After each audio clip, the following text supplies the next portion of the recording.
ng bayan, maasahan anumang panahon. Magandang araw po sa ating lahat. Narito na ang pinakauling update sa bagyong Nando at sa nagbabantang bagong bagyo na nasa labas ng ating area of responsibility. Sa kasalukuyan ay tumatama na ang sentro o mata ng Super Typhoon Nando sa bahagi ng Babuyan Island. Suling namatan ito sa layong mahigit kumulang 100 kilometers na lamang silangan ng Kalayan sa may Cagayan. Kung mapapansin natin sa ating radar o dito sa ating satellite animations ay halos tumatama na o tumama na ang sentro ng mata ng bagyo sa isla ng Babuyan Claro sa may Babuyan Island.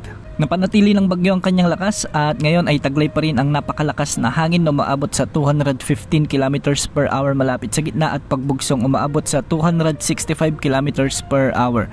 Kumikilos na ito ngayon ng pakanluran sa bilis na 20 km per hour. Sa kasalukuyan, nakataas na ang Tropical Cyclone Wind Signal number 5 sa buong isla ng Babuyan Island, Signal number 4 sa southern portion ng Batanes, ang northern portion ng mainland Cagayan, ang northern portion ng Ilocos Norte, samantalang Signal number 3 naman sa nalalabing bahagi ng Batanes, ang nalalabing bahagi ng mainland Cagayan, ang northern at central portions ng Apayao at nalalabing bahagi ng Ilocos Norte. Samantalang Signal number 2 sa Isabela, ang nalalabing bahagi ng mainland Cagayan, ang nalalabing bahagi ng Apayao, Abra, Kalinga, Mountain Province, Ifugao, ang northern portion ng Benguet, ang northeastern portion ng Nueva Vizcaya, Ilocos Sur at ang northern portion ng La Union. Signal number 1 naman sa may Quirino Province, ang nalalabing bahagi ng Nueva Vizcaya, ang nalalabing bahagi ng Benguet, ang nalalabing bahagi ng La Union, Pangasinan, Aurora, Nueva Ecija, Bulacan, Tarlac, Pampanga, Zambales at ang northern portion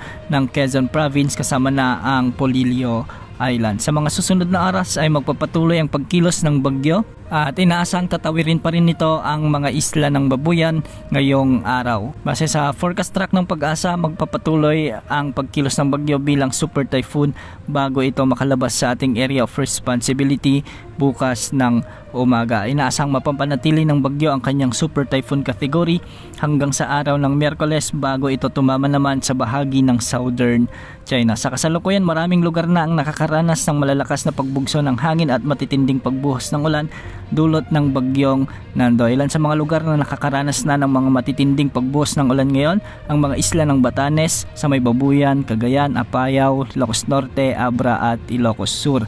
Samantalang posible naman ang mga malalakas hanggang sa matitinding pagbuhos ng ulan sa may La Union, Benguet, Kalinga, Mountain Province at Isabela. Asahan naman ang mula 50 hanggang 100 mm na pag-ulan sa may Ifugao, Pangasinan, Nueva Vizcaya, Nueva Ecija, Tarlac, Zambales, Pampanga, Bulacan.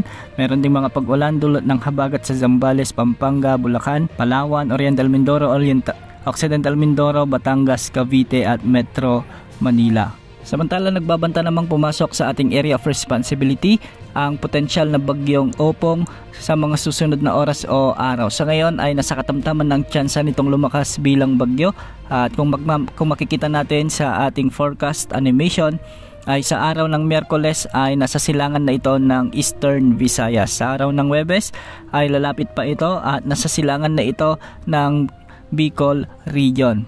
Pagsapit naman sa araw ng Biyernes ay mas malapit na ang sentro nito sa silangang bahagi ng Quezon Province at posibleng tumama na ang bagyong ito sa hapon naman ng Biyernes sa bahagi ng Aurora at dadaanan ang ilang bahagi pa ng Central Luzon. Posible pang magbago ang forecast na ito kaya antabayanan ang mga susunod na updates. Yan muna ang latest sa lagi ng panahon. Ito po ang weather update ng bayan, maasahan anumang panahon.